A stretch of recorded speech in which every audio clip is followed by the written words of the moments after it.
सुना कि HUL के संजीव मेहता जी, ये तमाम लोग ये कहते रहते हैं कि बड़ा अनप्रेसिडेंटेड टाइम है, बहुत महंगाई बढ़ रही है, बहुत मार्जिन पे दबाव है, इस तरह की बातें करते हैं तमाम FMCG कंपनी जो बड़े एडवर्टाइजर्स हैं। तो आपकी लोगों की इनसे डेफिनेटली बहुत चीज़ बातचीत होती होगी, तो क्या आप लोगों को चिंता दिखती कि आने वाले समय में थोड़ी एडवर्टाइजिंग पे असर पड़ सकता है?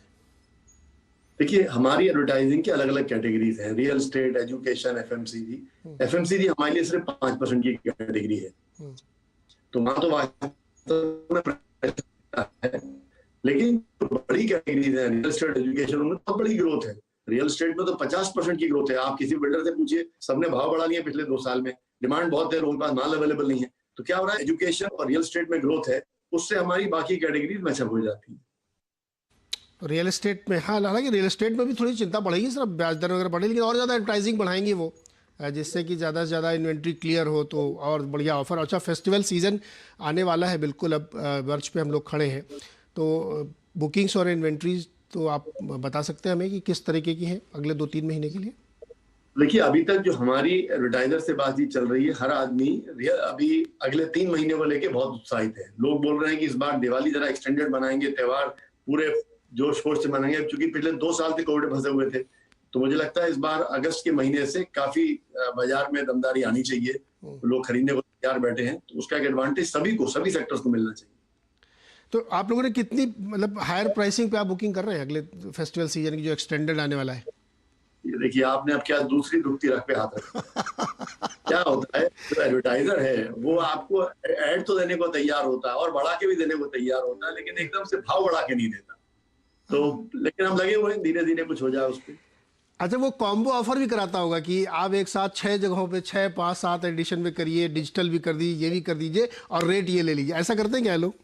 बिल्कुल बिल्कुल करते हैं, और हम भी उनको प्रोत्साहित करते हैं। देखिए, हमारा और उनका संबंध जो है वो मिला जुला संबंध है। हाँ। कि हम भी चाहते हैं कि उनको हमारे से फायदा हो, क्योंकि अगर उनको हमसे फायदा नहीं हुआ तो हम बार बार कैसे उनको अपने साथ लेके आएंगे। इसलिए हम वो काम करना चाहते हैं जिससे एडवर्टाइजर को भी फायदा हो और हमारा भी काम चलता रहे। ओके, गिरीश जी, रेडियो कारोबार जो आपका है वो थोड़ा सा म्यूटेड सा लग रहा है मेरे को, कुछ उस पर प्रकाश डालिए। रेडियो में क्या है, लिमिटेशन ये है कि उनके पास लिमिटेड 24 घंटे है, ठीक, लिमिटेड इन्वेंट्री है। अब अगर मान लीजिए सीजन एकदम से बढ़ जाए तो वो 24 के 28 घंटे नहीं कर सकते, रेट बढ़ा नहीं सकते। तो प्रयास तो पूरा कर रहे हैं कि बढ़िया करें, उनकी रेवेन्यू भी अच्छी हो गई। इनफैक्ट प्री कोविड लेवल पे ऑलरेडी रेडियो वाले आ चुके हैं। आपने चूंकि रेडियो की बात की है, तो मैं डिजिटल के बारे में बात भी करना चाहूंगा। सर, मैं डिजिटल पे आऊंगा सर, उसमें तो मेरे को ज्यादा बात करनी चाहिए, पिछली बार हमने बहुत डिटेल में उससे बात की थी, लेकिन थोड़ा एडवर्टाइजिंग वाला एक और समझ ले। सरकारी विज्ञापनों की क्या स्थिति है सर? तो सरकारी विज्ञापन कुछ स्टेट्स के हमारे साथ अच्छे चल रहे हैं, कुछ स्टेट में भी हमारी परेशानी चल रही है। तो हम सरकारों को मना रहे हैं कि भाई, आप हमारे रीडर को क्यों वंचित करना चाहते हैं कि वो आपका जो अच्छे काम आप कर रहे हैं उनके बारे में जानकारी उसको प्राप्त ना हो। तो बातचीत चल रही है। तो मतलब ये क्या आपका स्पेसिफिक है या सब किसी को नहीं दे रहे हैं वो ऐड? नहीं, कुछ क्या होता है ना कि सरकार की पॉलिसी है, किसी को दो किसी को ना दो, तो किसी को ना दो वाली बकेट में इस वक्त हम हैं। ओके। अब बताइए सर, डिजिटल वाले में हमने जब पिछली बार बात की थी तो आप बहुत ही ऑप्टिमिस्टिक थे और आपने उसमें बहुत सारी हमें चीज़ें बताई थी। पिछली बार से इस वक्त के बीच में क्या चेंजेस किए, और आपने बहुत बड़े कैपेक्स का ऐलान भी किया था, 200-300 करोड़ रुपए शायद मुझे बताए थे कि मैं खर्च करूंगा उस पर, और ये है फ्यूचर का मीडिया। तो वो पिछले 3 महीने से आपके 3 महीने में क्या बदला है? देखिए, डिजिटल में एक बड़ा एडवांटेज ये हुआ है कि हमारा टाइम स्पेंड अब 13 मिनट के ऊपर चला गया है।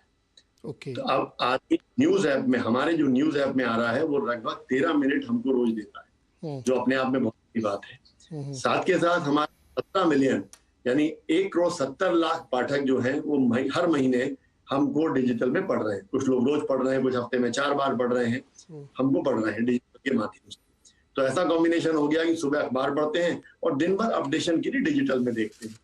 एक हमको हमारी जितनी भी टीम ने मेहनत की, और मैं इस मौके पे हमारी एडिटोरियल टीम को खास तौर पे धन्यवाद देना चाहूंगा। उन लोगों ने गजब काम किया। देखिए, आप भी जर्नलिस्ट हैं, आप भी समझते हैं कि मार्केटिंग सेल्स बहुत जरूरी है करना, लेकिन अखबार की जो आत्मा है वो तो जर्नलिज्म है। तो जर्नलिज्म के माध्यम से हमारी टीम ने जो गजब का काम किया, बहुत बढ़िया काम किया, उसी का नतीजा है कि हमारी डिजिटल में जो स्टिकीनेस है कि जो पाठक आ रहा है वो रोज आ रहा है, अखबार में पढ़ रहा है, रोज पढ़ रहा है, आधा घंटा रोज दे रहा है, डिजिटल में 13 मिनट रोज दे रहा है। जबकि अगर आप कंपेयर करें दूसरे न्यूज ऐप से, दूसरे अखबारों से उन सब की न्यूज ऐप की संख्या कम हुई है। उनका जो मान लीजिए सब्सक्राइबर बेस था वो काफी कम हुआ है। तो ये हमारे लिए एक बहुत बड़ा एडवांटेज है कि हमारा सब्सक्राइबर बेस बढ़ा और वहां पे मेंटेन कर रहा है। ओके, तो सर ये जो 1,70,00,000 आपके सब्सक्राइबर है, ये पैसे भी देते हैं क्या? देखिए अभी तो नहीं देते हैं, अभी समय देते हैं, और मेरा मानना है समय पैसे से ज्यादा मूल्यवान है। और आगे चल के हम उनसे रिक्वेस्ट करेंगे कि सर समय के साथ साथ थोड़ा खर्चा पानी भी आना चाहिए। हाँ, खर्चा पानी जरूरी है सर, ब्रेक इवन आएगा नहीं तो आपकी जो एडिटोरियल टीम है जो बहुत अच्छा काम कर रही है उसको लगेगा कि रेवेन्यू भी आना चाहिए। मैं ये समझना चाह रहा हूँ कि इस वक्त आपने टोटल कितना पैसा उसमें लगाया है और आगे और लगाएंगे भी, आप इसको और एक्सपेंड करेंगे, वो कैपेक्स प्लान क्या है डिजिटल के लिए? देखिए क्या हो रहा है, चूंकि कॉम्पिटिटिव एनवायरनमेंट है, मैं आपको नंबर नहीं दे पाऊंगा, लेकिन मैं बताना चाहूंगा कि हमने उतना पैसा लगाया है जितनी उसमें जरूरत थी, और आगे भी लगाएंगे जितनी उसकी जरूरत है। क्योंकि देखिए डिजिटल में सबसे बड़ा इन्वेस्टमेंट जो होता है वो टेक्नोलॉजी में होता है। कहना बहुत आसान है कि न्यूज आ गई, लेकिन आप जब डिजिटल को देखते हैं तो वो एक एक सेकंड आपको इरिटेट करता है। अगर आपने मान लीजिए मेरी ऐप डाउनलोड की, पता नहीं आप मेरी देखते नहीं देखते, मैं एनकरेज करूंगा आप देखें जरूर। तो आप अगर मेरी ऐप को देखेंगे तो आपको एक सेकंड भी नहीं लगेगा ऐप डाउनलोड करने में। अब ये कहना आसान है, लेकिन उसके पीछे कम से कम 100-200 करोड़ का इन्वेस्टमेंट हो जाता है उस टेक्नोलॉजी के लिए। अच्छा, ये आगे क्या करेंगे नहीं पता, पिछले तो बता सकते हैं कितना पैसा लगाया है इसमें आपने अब तक? देखिए जितना लगाना चाहिए था और जो जिससे हमारा पाठक संतुष्ट हो पूरा लगाया है, उसमें कोई कमी नहीं है और आगे भी कमी नहीं होने देंगे। ओके गिरीश जी, एक सवाल और, चूंकि हम लोग थोड़ा डीप बात कर रहे हैं इस पे, डिजिटल मीडिया जो है उस पे बहुत ज़्यादा अब विजुअल्स और वीडियोस पे भी फोकस होने लगा है, ऑडियो वीडियो हो रहा है, तो एक तरीके से कॉस्ट हैवी बनता जा रहा है, टेक्नोलॉजी का इस्तेमाल काफ़ी ज़्यादा होने लगा है। तो वो क्या ऐसा तो नहीं कि वो बिल्कुल फिर एक टीवी चैनल टाइप का ही बन जाए कि हालांकि उसको प्लेटफॉर्म देखने का अलग होगा कि आप यूट्यूब पे जाके देखिए किसी और पे, लेकिन वो चलता बिल्कुल टीवी जैसा हो जाएगा, ऐसा? आपने बहुत अच्छी बात कही, बहुत अच्छा मुद्दा उठाया है। देखिए हमारा फोकस ये है कि डिजिटल पे आज की तारीख में हम लगभग 600 वीडियो रोज के डालते हैं। हमारा जो जी हमारे जो 3,500 जर्नलिस्ट पूरे देश में हैं, वो हमको डिजिटल फीड भेजते हैं, अपने वीडियो भेजते हैं। कोई भी घटना हो, बाड़मेर में हो, जयपुर में हो, अलवर में हो, राजकोट में हो, भोपाल में हो, तुरंत आती है हमारे पास। उस घटना का हम वीडियो भी लगाते हैं, खबर भी लगाते हैं। तो आपने जो बोला कि अब हो सकता है मेरे पाठक को जो डिजिटल पे मेरा अखबार पढ़ रहा है उसको किसी न्यूज चैनल या टीवी चैनल पे जाने की जरूरत ही नहीं पड़ेगी, क्योंकि उसने मेरे खबर भी पढ़ ली, उसने वीडियो भी देख लिया, एनालिसिस भी समझ लिया। अब काहे को वो टीवी पे जाके टाइम खराब करे? तो सर बहुत कॉस्ट हैवी नहीं हो जाएगा वो बिजनेस पर्सपेक्टिव से? ये हम लोग व्यापारी लोग हैं और बहुत सिंपल है, कॉस्ट वही लगाएंगे जहां हमको लगेगा रिटर्न आ रहा है, और पाठक भी वही समय लगाएगा जहां उसको लगा कि संपूर्ण पैकेज मिल रहा है।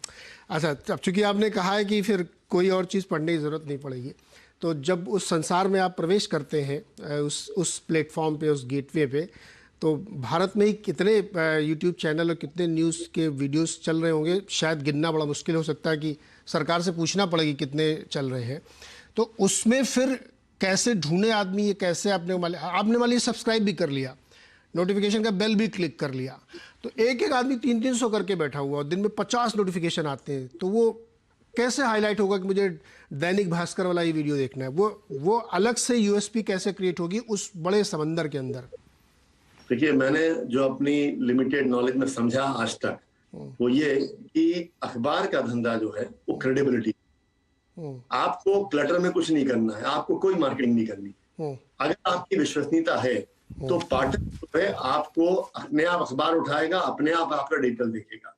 जैसे आपने बताया यूट्यूब पे 3,300 वीडियो सब्सक्राइबर जो भी दुनिया भर के चैनल है, उसमें क्रेडिबिलिटी कहाँ है? कौन चैनल ये बोल सकता है, ये बात कर सकता है, ये आपको भरोसा दिला सकता है कि हाँ यहाँ आप अगर आइए तो 100% क्रेडिबिलिटी है? आई थिंक वो काम भास्कर ने करके दिखाया है और उसका बहुत हमें गर्व है। तो यही क्रेडिबिलिटी है जो हमारे पाठक को हमारे साथ जोड़ रही है। लॉयल्टी, बिल्कुल लॉयल्टी और ब्रांड इक्विटी के साथ जोड़ना असली चैलेंज होगा डिजिटल मीडिया के लिए, ऐसा गिरीश जी भी मानते हैं। गिरीश जी बहुत बहुत शुक्रिया और शुभकामनाएं। आगे हम लोग फिर अगले क्वार्टर में बताएं, लेकिन मैं चाहूँगा कि मुझे थोड़ा एक बार नंबर्स भी बताएं, आप थोड़ा अंदाज़ा लगे ना कि कितना पैसा लग रहा है इसमें, थोड़ा साइज़ का अंदाज़ा लगे हमें, तो उसको थोड़ा सा अगले क्वार्टर में बताइएगा, थोड़ा सा प्रयास करूंगा। धन्यवाद सर, बहुत बहुत शुक्रिया और बहुत बहुत बधाई आपको। Thank you sir. तो गिरीश अग्रवाल जी हमें डिजिटल के बारे में बताया, प्रिंट के बारे में बताया,